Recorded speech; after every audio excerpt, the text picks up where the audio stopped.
All right. Happy schedule release day. Woo! That's so silly. We already know who the teams are they're gonna play. We know there's gonna be the same amount of road and home games.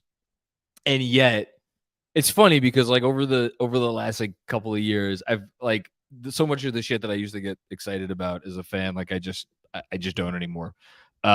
This is one of those very silly things that I still get extremely excited about. I can't explain why, but just like seeing the schedule, knowing who they're going to play, when they're going to play, knowing when the back-to-backs are going to be, knowing if there's going to be a game on my wife's birthday, which there is. Thanks again, schedule makers, fucking inconsiderate assholes. But yeah, it's cool. It's nice to have it laid out in front of us. And I do still get excited about these days. And yeah, so today, live stream, I'll go through the schedule. I don't think it's going to take that long, although I do definitely have some thoughts on it because it is a doozy in terms of how they line this thing up. And then, I'll take questions from anybody. I'll be on until, about, well, I'll stay on for a while. So if you guys, whatever you guys want to talk about Embiid, you want to talk about FIBA. I know RJ's playing right now for Team Canada. I know I'm a bad Knicks fan that I'm not watching RJ at the moment, but I like going through the schedule. So what can I say? I was a little selfish on my part. So yeah, just like, I guess first for anybody looking at the schedule and has some is confused about the whole in-season tournament thing. Basically, long and the short of it is there are 8 teams that will advance to the quarterfinals of the in-season tournament. 22 teams don't. If like the Knicks didn't advance to the quarterfinals of the in-season tournament, they're still going to play 2 more games. They'll just play 2 games that haven't been scheduled yet against another team that doesn't advance to the quarterfinals. And obviously, if they do advance to the quarters, the quarters would count as another official game. If they get knocked out, they play another consolation game. If they win, they go to the semis, and that's their 82nd game. So for anybody who's confused about that, that's the situation there. I'm just going to start off with my first thought about the schedule, which is that, and I feel like this is, I don't know, maybe I'm imagining this. I feel like this has been a running theme. I look at the schedule, like last season, I remember looking at the schedule and I'm like, holy hell, they better win all 3 of those early games. Like they had the opener against Memphis, and then they had 3 consecutive home games against, I'll pull it up right now. I should know this off the top of my head. I know it was Detroit, Orlando, and Charlotte. I was like, they better win all 3 of those games because holy hell, did the next, whatever it was, 3 weeks or 4 weeks or so after that get really tough. And sure as shit, they lost Memphis. They won all 3 of those games. And what happened next over the next 3 weeks almost got their coach fired.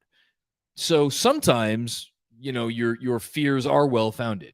Other times, fears are not well-founded because the other part of the last season's schedule that I looked at and I was like, Jesus Christ, was the stretch from it was a stretch that started basically the first game after the All-Star break. So it was the stretch that started with New Orleans, and it was Pelicans, Celtics, Nets, Heat, Celtics, Hornets, 1 reprieve, and then West Coast road trip, Kings, Clippers, Lakers, Blazers, and then come home to face the Nuggets and the Timberwolves, and then go on the road to face Miami.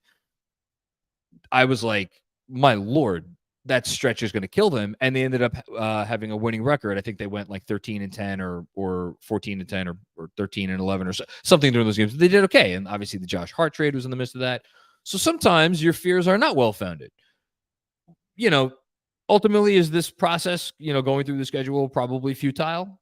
Yes. But at the same time, like, a tough early slate is a tough early slate, and I don't think there's any way to look at their opening slate as anything other than brutal. They play 9 of their first 14 games on the road. They play 23 of their first 39 games on the road.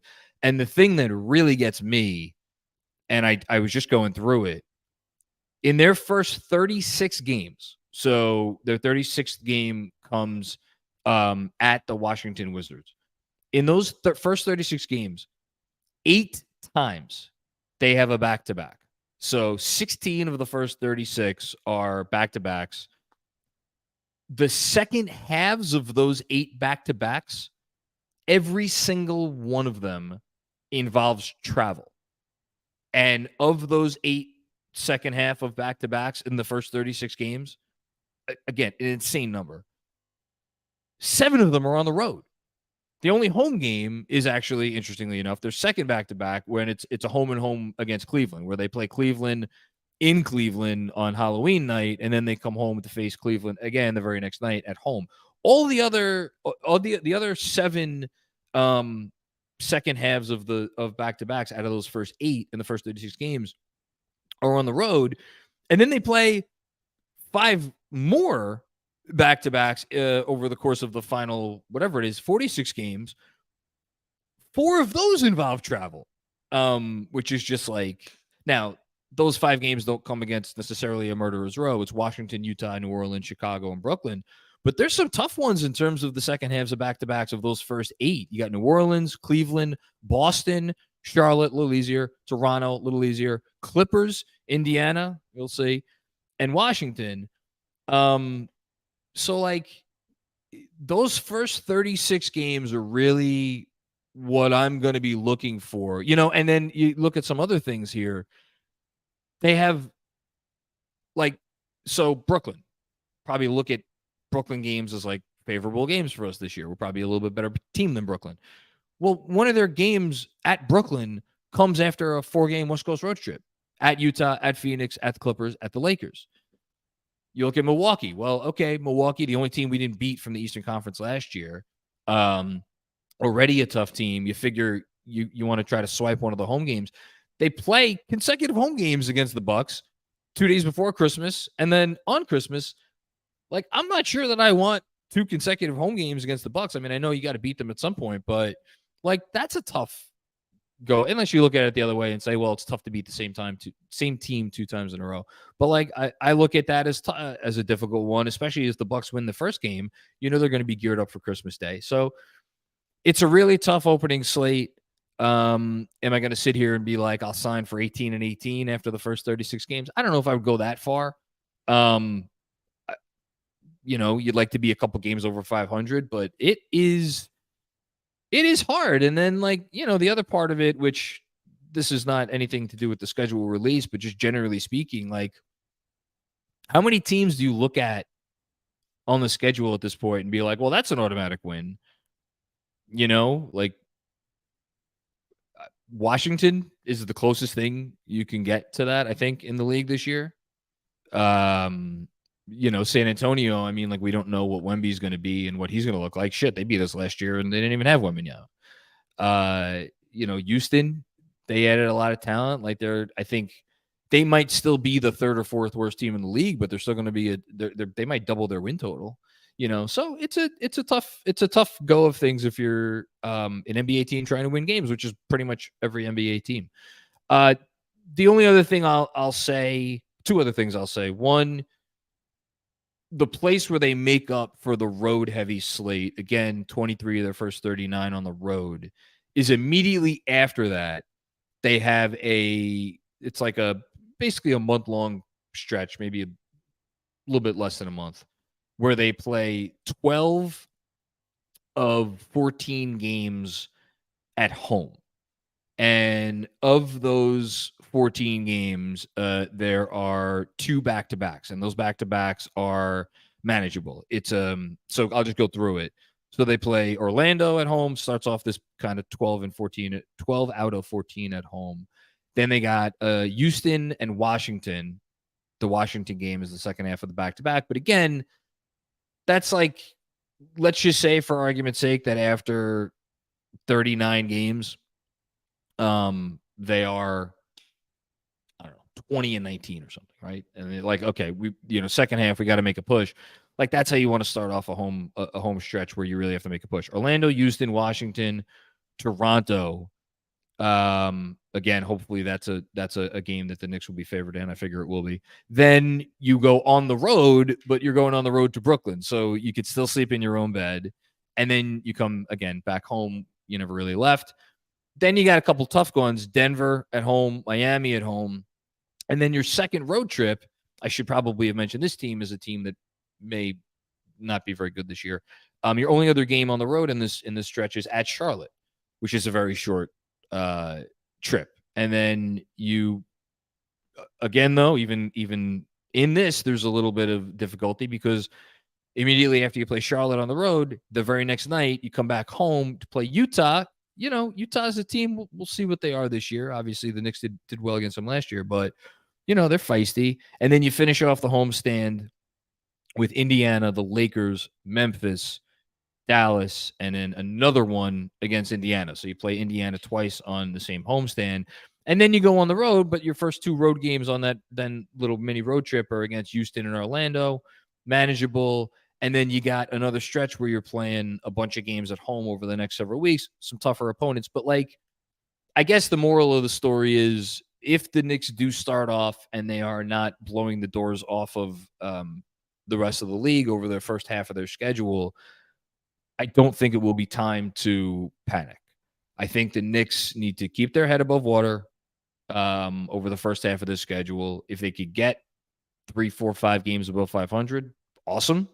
If they can't, and it's more like around 500, game or two over, don't think it's the end of the world, given how this slate is appearing. And then the only other thing, and I tweeted about this, which is like, this is to me is bizarre, kind of almost like how they played Miami 4 times in the last like month or so of last season. They play Chicago 3 of their last 6 games, which is like, I don't know how I feel about that, because on one hand, you figure the Knicks going to be better than Chicago, and that's a good thing. On the other hand, Chicago is not a team that seems to be inclined even in the slightest to tank. I mean, even if it's a trying to get the 9th seed, they're going to be trying to win games probably all year. I forget their draft pick situation. I know they owe one more pick left. They actually have a pick owed to, I think it's the Spurs. I should know if that can convey this season. I'll look it up. But the point is, I think the odds that Chicago is going to be tanking, even if they, regardless of that pick, I think the odds are probably going to be pretty low, especially if they're in the race for the play-in. And I think I wouldn't be surprised at all if they're in the race for the play-in. So yeah, here we go. Yeah, Chicago does own its own pick this year. So I guess, I don't know. Maybe there could be some chicanery going on by then. I'd be surprised. I think that team's gonna try to win games throughout the whole year, and I think they'll be good enough to at least be in the play-in race that those games will matter to them. Okay, I don't think I could say anything else about the schedule. I'm not gonna like go through like, you know, home opener and season opener and all that stuff. Like you guys could see all that stuff. But I'm here to talk about whatever you guys want to talk about. So APJP is on the 1s and 2s right now. I'll let him put up any super chats, any regular questions you guys have, and yeah, we'll sit and hang out for a bit. Kevin Danishevsky starts us off because, of course, he does. What's the target record over the first 10 games? First 10 games. Boston at home. I guess I could have literally gone through the entire schedule and like, we need to have this record after these 10 games and this record after these 10 games. I'm not going to do that. I will just say above 500 after 41 games, I think would be, I'd probably sign. I wouldn't sign for worse than that, but I would think about signing for that. Okay, Boston at home, Atlanta, New Orleans, and Cleveland all on the road. That's tough. That's like Boston at home, Atlanta, New Orleans, and Cleveland's on the road. Like 1 and 3 is not inconceivable after the first 4 games, you know. And then you come back home for Cleveland. You figure you take one of the Cleveland games at least. Then on the road to Milwaukee. That'll be fun. So again, already staring at 2 and 4 in the face. And then the last 4 games in the first 10: Clippers home, San Antonio home, Charlotte home, Boston on the road.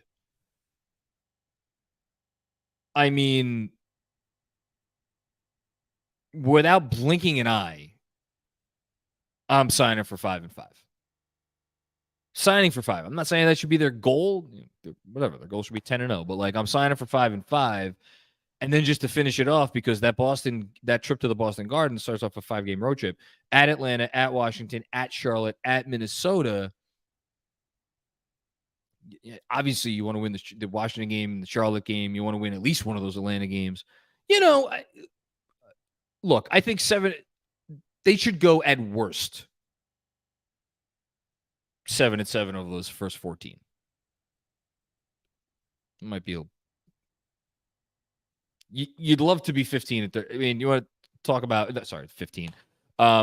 You'd love to be 8-6. I'd sign me up for 8-6 over those first 14.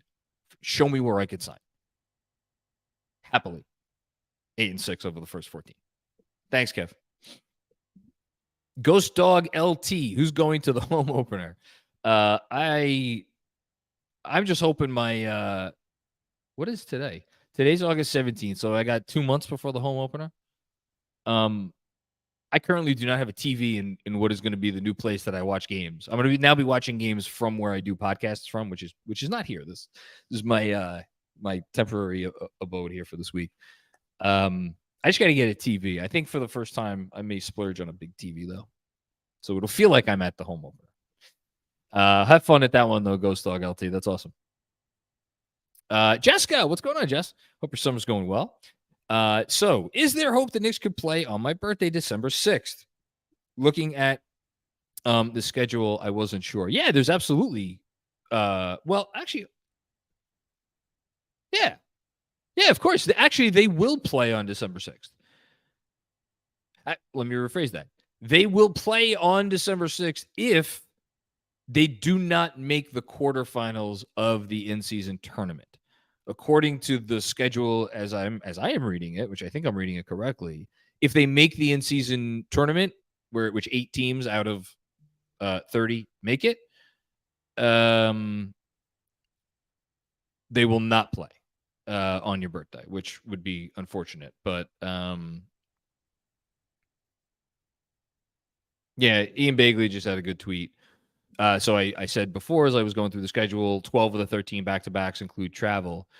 Per the NBA, the average number of back-to-backs with travel this season is 9 per team. So the Knicks play 3 more back-to-backs with travel than the average NBA team.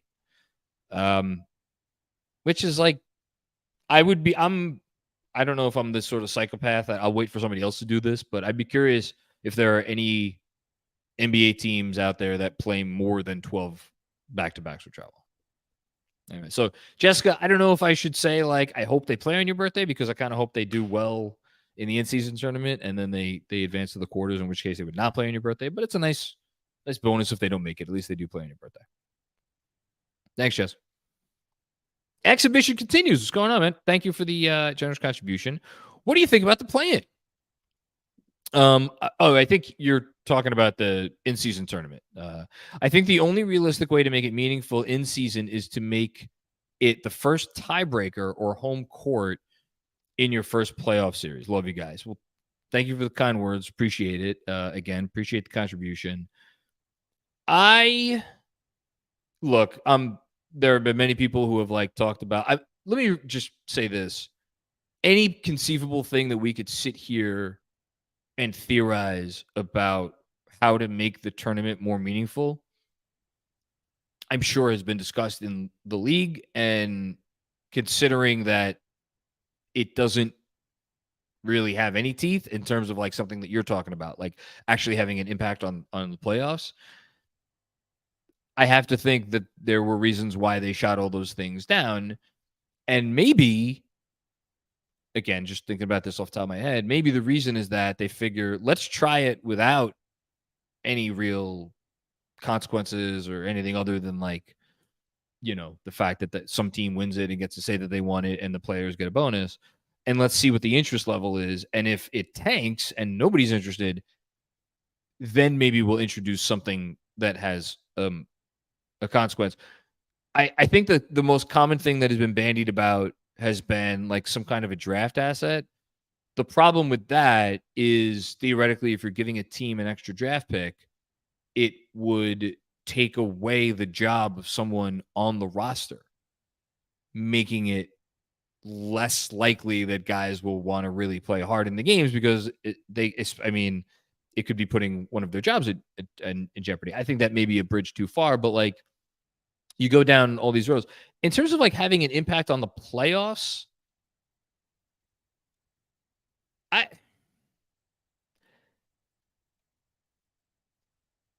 but here's the problem.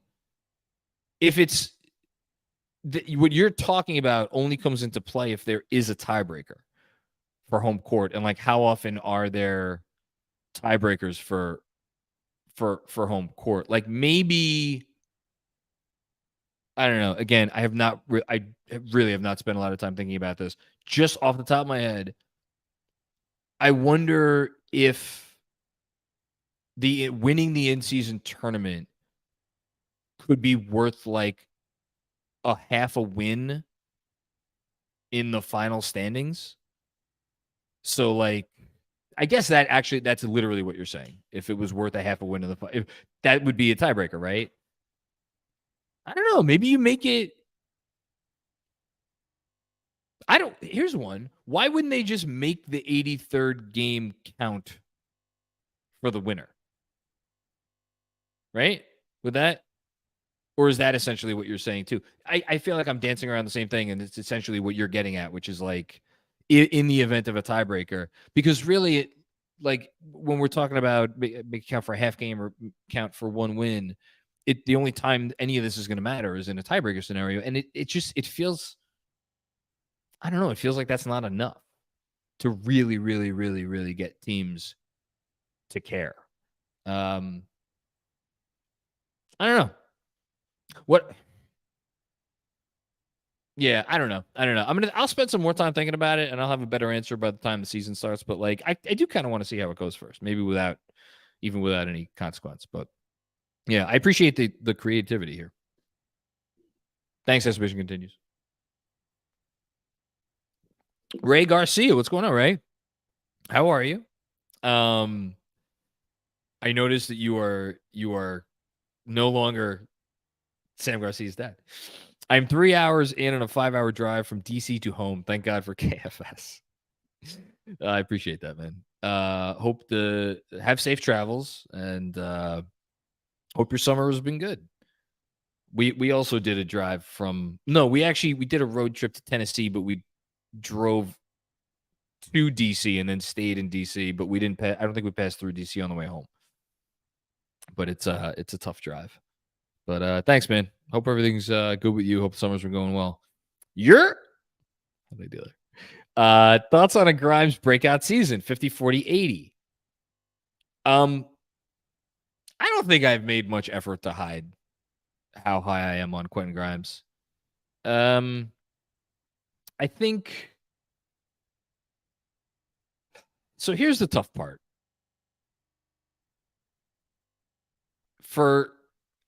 For the foreseeable future, Quentin Grimes is going to share. So one of two things is going to happen, right? Quentin Grimes is either going to remain in the starting lineup with 3 high usage guys, in which he is unequivocally fourth on the totem pole in terms of who gets to take shots. Or he's going to get moved to the bench. To be very clear, I do not think he's going to get moved to the bench. I think he's going to remain in the starting lineup. I think he should remain in the starting lineup. But like, you could make the argument that if he got moved to the bench, maybe there would be a few more shots for him because he wouldn't be playing with as many ball dominant players. Josh Hart is not a guy who needs a ton of shots. But I guess really that's the only difference. Hartenstein, doesn't take a ton of shots. Not that Mitchell Robinson does either. But like, I guess for like in terms of breakout season, to me, breakout season, there does have to be a counting stat element to it where it's just like, to me, breakout does include usually an increase in volume. For me, I guess the breakout for Grimes would include, yes, it would include obviously the shooting split you mentioned. I would sign for that in a heartbeat. I think it's absolutely possible. Degree of difficulty on shots, more shots coming around screens, increasing the distance of his threes, both of those things basically. And then, just kind of making another step as a playmaker. As he was very good at like putting the ball on the floor. obviously in driving last year and kind of making that dump off pass to Mitch or Hartenstein.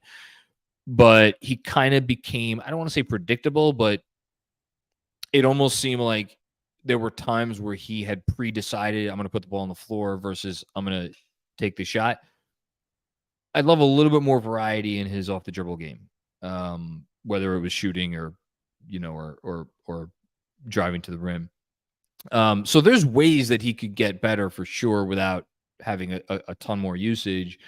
And like, look at the end, and I'm burying the lead, which is like, if he takes a step up as a defender, I think the next level for him as a defender is at least in the all defense conversation. I'm not saying that he could make the all defense team this year, but I think that's the next step up for him. And if he is an all defense ish caliber player, and he's a 40% shooter from three, well, now you're really talking about a guy who's, is himself going to be in line for a $20 million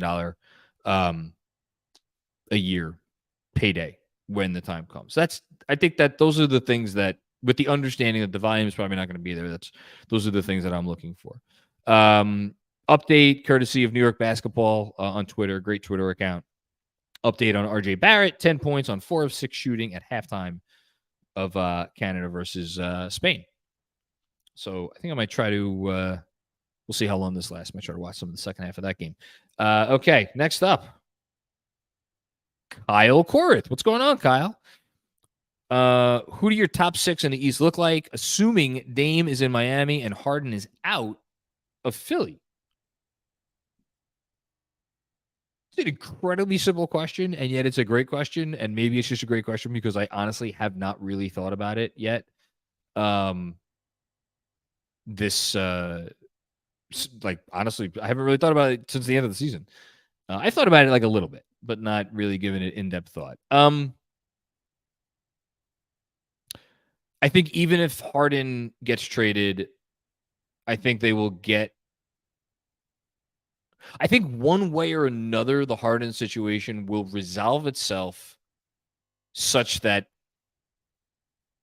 the Sixers will not go too long without getting something for Harden.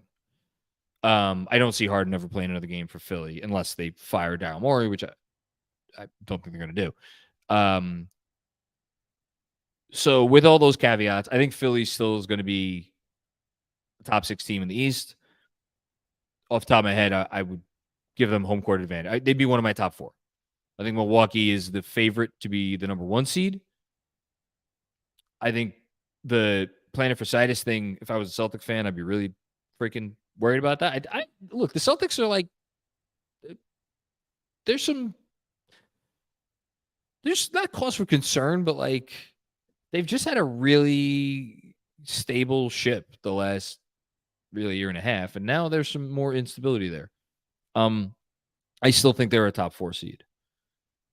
So I think the Knicks will be, and I think if Miami gets Dame, they're going to be, even with how they maybe treat the regular season, I think they'll be a top 4 seed as well. So I guess those are my top 4 in the East. Miami, Philly, Boston, Milwaukee in some order. I guess if you're asking me right now, I'd go Milwaukee, Miami with Dame, Boston, Philly. And then I think the Knicks will be competing for 5 and 6 with Cleveland. And I'm going to say the Hawks. I think the Hawks will be pretty good. And I'm not, there are some other teams that, like, you could tell me 3 or 4 other teams end up sneaking in as the 6th team in the East, and I would not be shocked. But yeah, let's go with, fuck it. Let's go with Knicks 5 and Cavs 6. How about that? Those are my top 6. Hawks 7th. Kevin Danishevsky with another one. Why do you hate Quentin Grimes? On a personal note, I'm reading Partnow's book, Mid-Range Theory. You guys should get him on. Stricted. Yeah, I know Partnow's kind of like Strick's guy. He's been on there a bunch of times. I need to read the book. The move this summer really kind of fucked with any potential summer plans I had regarding like personal time. Any personal time that I've had went to either packing up to move or moving or getting settled in after the move. So I haven't had much reading time, unfortunately, but I'll try to get to it. And if I do, we'll definitely get Seth on him. But that's awesome that you got to read it. I do not hate Quentin Grimes. You know I love Quentin Grimes. I was actually thinking of doing. You'll appreciate this, Kev. When Simmons and Russillo did their expansion draft episode a few weeks ago, and they like Simmons like nonchalantly left Grimes as the guy exposed that the expansion team could draft, and then he got taken first in the expansion draft. I was actually thinking of doing an article for the newsletter on like the ranking of the like protection rankings, like which Knicks would get protected, which Knick would get protected first, second, third, fourth, and so on and so forth. Quentin Grimes would be in my top 5 in terms of Knicks that I would want to protect. I don't know if he'd be third or fourth, but he'd be in my top 5 without question. So I love Quentin Grimes. I'm very high on Quentin Grimes. Thanks, Kev. Matt Smith, what's going on, Matt? I like getting 2 Philly games after the trade deadline. Yeah, they play. So the Philly, again, it's just like weird schedule quirks. So they play Philly on the first end of a back-to-back. They go to Philadelphia January 5th. Then they play Philly again February 22nd, which is right after the trade deadline. And I actually think you miscounted it because, the trade deadline is February 9th. So they actually get 3 Philly games after the trade deadline. They get the one on February 22nd, and then they get a back-to-back both at home. Sorry, it's not a back-to-back. It's consecutive home games against Philly, March 10th, March 12th. I mean, look, I think Philly's going to be good. I know it seems like a disaster right now, but I think Philly's going to be fine. At a glance, looks like a brutal schedule, but the strength of schedule metrics have us towards one of the easiest schedules in the league, so I'll take it. I wonder why that is. I wonder if that's just a function of them. You know why that probably is? I have to think. Because they play their own division is Boston. What is it? Boston, Philly. Well, no, that even doesn't make any sense because Boston and Philly are both good, even if they're, the schedule makers or like the advanced stats are lower on Brooklyn and Toronto. I don't know why that is. I mean, whatever, I'll take it because it looks pretty tough to me. But that's good. That's good to know, Matt. I'll say that. That's good to know. Thanks, man. Thanks for the contribution. Brian Valderrama, what's going on, Brian? In the upcoming season, is KFS planning any road trips live from LA? Man, if you're paying for it. No, I'm kidding. So what we are doing this year, we're going to try to incorporate more local watch parties. I don't think this is the year that there will be a KFS road trip. I would guess it is coming in future years, hopefully soon. Okay, APJP has made me aware that people are asking in the chat how to watch the Canada game. I just turned on, so this is, talk about a fucking waste of money. I purchased, because it was like $19 to purchase what app is this? Courtside 1891, which is like the official app that you could watch international games. Purchased it weeks ago thinking that was the only way I was going to be able to watch Team USA games. There hasn't been one Team USA game on this app. And I'm looking at it right now. And sure enough, this Canada game is not on this app either. So I don't know what this app is good for. Probably nothing. I probably just threw $20 down the toilet. I think I don't know how to watch the Canada game. All the games thus far have been on the Fox family of networks, like FS1. I'm not sure. I would do a Google search, but I'm I'm doing this. So maybe if APJP, if you want to get on that and let me know, I'll announce it to everybody. Sorry. Chance Little, what's going on, Chance? I'm behind, but what about some sort of salary cap relief for the in-season tournament? That's an interesting one.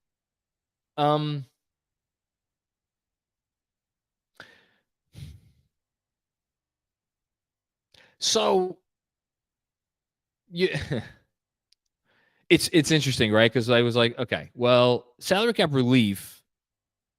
Does that mean you get like more? Like if you're in the luxury tax, that like you get a $5 $5 million or $10 million additional luxury tax cushion, or a $5 million or $10 million additional, second apron cushion. I don't know, like, or to go. I don't know that other teams would be in favor of that, because that would really maybe disrupt competitive balance to a significant degree, which I don't think teams want to do. So then you're like, okay, well, what if a team just like got another $6 million to spend on their own team or something? But then you look at it and it's like, oh, wait a minute. They're already doing that, because the players on the winning team get however many. Now, I don't know. I forget how much the players on the winning team are actually getting. I don't. Is it a $500,000 a pop? Maybe it is a $500,000. So, like, in essence, if that's true, then that's like another $6.5 million right there. So again, it's like it's very apparent to me, at least, that they did not want this tournament. Like, they're trying to have their cake and eat it too. They're trying to make it matter. They're trying to tell people this matters, care about this thing, get excited for this thing, watch these games live, get really into it. And then also at the same time, but it's not really going to impact like anything in terms of like really disrupting competitive balance. What if they, I don't know. What if they awarded the winner not only an extra draft pick, like a pick at the top of the second round, but an additional roster spot for the following season? That's interesting to me. So Justin, APJP is telling me the game is supposed to be on courtside 1891. Am I just an idiot? And I just don't answer that. All games today. Just to prove you guys that I am not lying. RJ still is Canadian, right? Here, I'm going to show you. Look. Bahamas, Argentina, that's over. Chile, Colombia, live. Watch. That's it. That's the only thing that's on this stupid app. So this app needs to get its shit together. I don't know. Maybe if someone in the chat knows how to watch it, please say. But in the meantime, I have to plead ignorance. As APJP gets the next comment up. I'm trying to think what else is going on. I'm surprised there's no Embiid questions or comments or anything today. I feel like that's been a hot topic. Again, not that I spend a ton of time on the app formerly known as Twitter these days, but I feel like that's a hot topic. I'm curious. Maybe people could type in the chat. You guys want, if this Philly thing keeps going south and it turns into the dumpster fire that we all hope it will, irrespective of Embiid stuff, because what's better than just a Philly team being atrocious? I don't know. Do people want Embiid? You guys know where I stand on it. I think Joel Embiid's awesome, but that's just me. Okay, Corey Becker Warren. As I get a call from a telemarketer. Over under on Mitchell Robinson hitting 50% from the stripe. Are you going to make me pull up the old basketball reference here? I'm going to guess that he has never hit 50% from the charity stripe before, but I imagine he's probably gotten over 40%, right? Let's see. Free throw percent. Oh, my God. I stand corrected. He hit over 50% of his free throws his first 2 years in the league. You know, that's a bad job by me, because I remember he actually wasn't terrible from the free throw line early on. He's gotten progressively worse. His last 3 seasons at the line, 48.4% last season, 48.6% the season before that, 49.1% the season before that. So I think Mitchell Robinson's biggest problem, I think he kind of has the Shaq mentality, which is like, I'll hit him when they count. I just don't think I don't know that he concentrates as much on those shots as he maybe could. And I don't know if I see Mitchell Robinson changing in that respect. So if he does get to 50%, I would imagine he will just barely be above 50%. But I'm excited to see Mitchell Robinson this year. The Miami series wasn't his best. But I also think I'll just speak for myself. I think I was probably a little hard on him after that series and jumped to a few too many not conclusions, but like I immediately after the playoffs, I guess maybe after watching obviously Jokic, but even Bam and like what some of the other teams, the flexibility they had at the center position. I think I was a little bit too much on the train of like, we got to get a center who can do anything offensively and still defend. I've backed off that a little bit. I think there's different ways they could go about it, but I'm excited for Mitch this year. I think Mitch is going to have a good year because he was good last year. So no reason he shouldn't be good again. Okay, let's get a few more, and then I'll probably get out of here at about 4:50. Unless we don't have any more. Oh, no, here we go. Kevin Danishevsky with another one. Do you think there is a deal where, oh my God, it's Kevin fake trade time? Hold on to your butts. Do you think there's a deal where we only have to give up 2 of Grimes, RJ quickly for Embiid? Also, I wonder if we could swing a 3-team deal to get OG in that situation. Well, Jesus Christ. So I've said this I've written this for sure. I don't know if I've said it. I think the only way the Knicks end up with, I'm not even going to go into specifics, but a player of Embiid's caliber, which really, who else is coming on the trade block anytime soon other than Embiid? And who knows if he even actually ever gets on the trading block. Maybe he doesn't. But like the only way they're ever going to end up with an Embiid type player or Embiid, and then a player of OG Anunoby's caliber, or at the very least, what a player who is going to probably cost as much via trade as it has been reported that Toronto wants for OG Anunoby. The only way they're going to end up with 2 of those players is if they are willing to trade Julius Randle, and B, there is some team out there that really values Julius Randle and treats him as a genuine asset. And yeah, that's the only way, because they just don't have enough. They just don't have enough stuff to get again an Embiid and then like an OG Anunoby type player, unless that happens. So I hope that answers that part of that question. In terms of keeping one of Grimes, RJ quick for Embiid, they're not. There's just no way for them to keep RJ in that sort of a trade because they need the salary, right? They need the salary. If we assume that Embiid is not coming on the market before next offseason, which I'm assuming, what are the salaries that they're going to be? I mean, yeah, you could put together different salaries. You throw in Hart. You could put in DiVincenzo. You put in Mitchell. You will put in Mitchell Robinson. I'm just, looking at how this is probably going to go.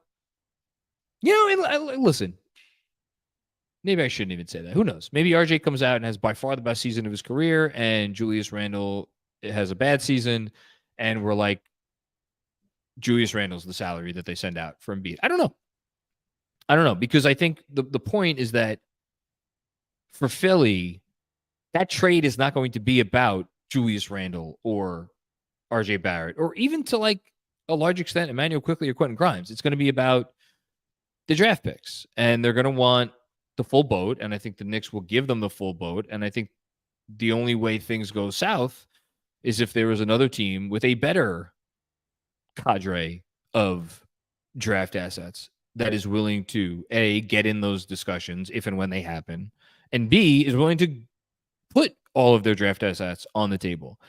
And yes, I'm talking about Brooklyn. Brooklyn has the most picks to trade of anyone, the most quality picks. Let me be very clear about that. The most quality picks distant Suns picks and that distant Mavs pick, I think of any team in the league other than, well, I mean, you could honestly make a case because, like, I don't really want to get into this right now, but like everybody always brings up the Thunder and all their picks. Take 5 minutes today if you're bored and look at the picks that the Thunder actually have coming to them. They have 1,000,001 picks coming to them.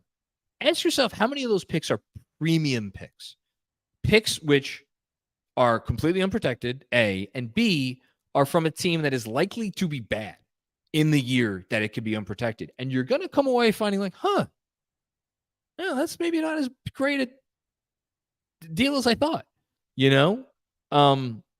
Whereas to me, the picks that Brooklyn has, those future Suns picks, and yes, that Dallas pick, you know, I think those have real value. I think they're going to be the wild card in any star trade discussion. So really, Kevin, the answer to your question comes down to who else gets in the running. Do I think it's possible that they could get Embiid and keep one of those three? Absolutely. My guess is that it would be either Grimes or Quickly. And even further than that, my guess is that it would be Grimes. Because if you're giving up RJ and Quickly and Mitch and all of the picks, unless somebody else is gung-ho for Embiid and gets in the running, you'd think that would be enough. If he demands a trade and they acquiesce his trade demand. A lot of ifs, ands, or buts. A lot of hurdles to still get through, which is why this whole Embiid discussion is premature, even though I've just done 2 podcasts largely about it, one of which will hit your airwaves next week. Thanks, Kev. That was good. And then you're with another one. Thoughts on RJ, IQ, and protected picks to Cleveland, spited to Brooklyn, and Mikal Bridges to the Knicks. So let's just start with, we're getting Mikal Bridges for RJ, Emmanuel Quickly, and protected picks. That's a yes from me. Brooklyn is trading Mikal Bridges for Donovan Mitchell. Do they do that? You just broke my brain. Man,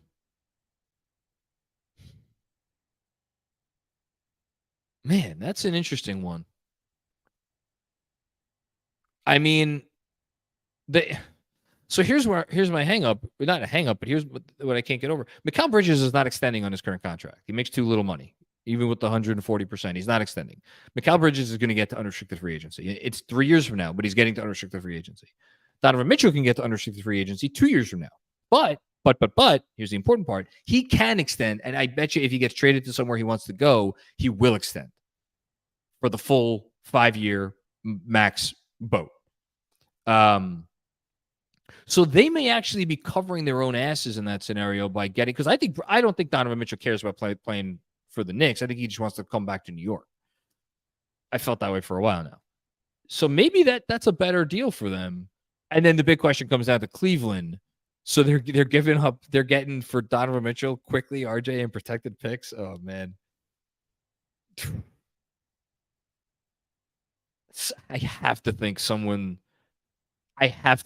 team out there who feels confident that they could re-sign Mitchell is going to give up more than that. And I know everybody's going to hate on me because like, why do you hate RJ Barrett and Emmanuel Quickly? It's Donovan Mitchell. You know, he's really good. That would be the part of that trade that I would look at and be like, I don't know if they would be comfortable trading a guy away with a guy who almost made All-NBA last season in Lauri Markkanen and 3 unprotected picks and 2 unprotected swaps and getting no unprotected picks back from him, no unprotected swaps back for him, and getting like two really, really, really, really nice young players. I will say it again. I've said before, I'll say it again. I think both Quickly and RJ have all-star upside. I still believe that. I really do. On the right team, right situation. That's tough for Cleveland to stomach. That's tough. But we'll see. I don't think it's crazy. I'll say that. I don't think it's crazy. Thanks, here. That was really good. Alex, what's going on, Alex? Any advice for a 19-year-old Grimes fanatic who is starting a teaching internship in the 2nd grade? My God. Invest in Advil. And this stuff, or any alcoholic beverage of choice. Oh, I guess she's 19, so probably not a good idea. Parental supervision, right? Nah, teaching's hard, man. Teaching's really hard. If you do it the right way, if you care about it, if you're in it for the right reasons, if you're not just in it for summers off and health insurance and the whole thing, it's like it's a very unique brand of stress. Because it's like you're stressed because you want to do right by the kids. You want to do right by your students. But just take it one. Here's my advice: don't take anything personally. If a kid says something to you, I mean, it's second grade, so you probably don't have to worry about this. But like, don't take anything personally. Don't take anything a colleague does or an administrative person does. Don't take it personally. It's a stress. It is a stress-filled profession, filled with people who are trying to do their best without proper means. So it's not conducive to success. A lot. So yeah, I wish I had something more to say. But your daughter's going to be great at it, I'm sure. She's amazing from everything you've said, and from the one time I got to meet her. So yeah, best of luck and try to learn something new every day. There's my advice. Thanks, Alex. Is that it? Are we done? I don't know. Okay. All right. Thanks, everybody. Appreciate you coming and hanging out for an hour on a Thursday afternoon. Don't forget, if you dig the show, leave us a review or a rating if you're listening on your favorite streaming or your favorite app for how you listen to. I literally can't talk. However you listen to podcasts, give us a nice review and a rating. Obviously, if you're watching on the KFS YouTube channel, subscribe if you're not already subscribed. And yeah, we got more good stuff coming your way. We got a banger of a pod coming next week that I recorded earlier today. I'm not going to say who it's with, but it is from a very, very, very, very long time national media person who has always had many opinions on the Knicks. And it was a good convo, I'll say that. So look out for that. And yeah. Me and Jeremy back recording this weekend. So that episode will drop on Monday. So a few good things coming your way. All right. Talk to everybody soon. Peace out.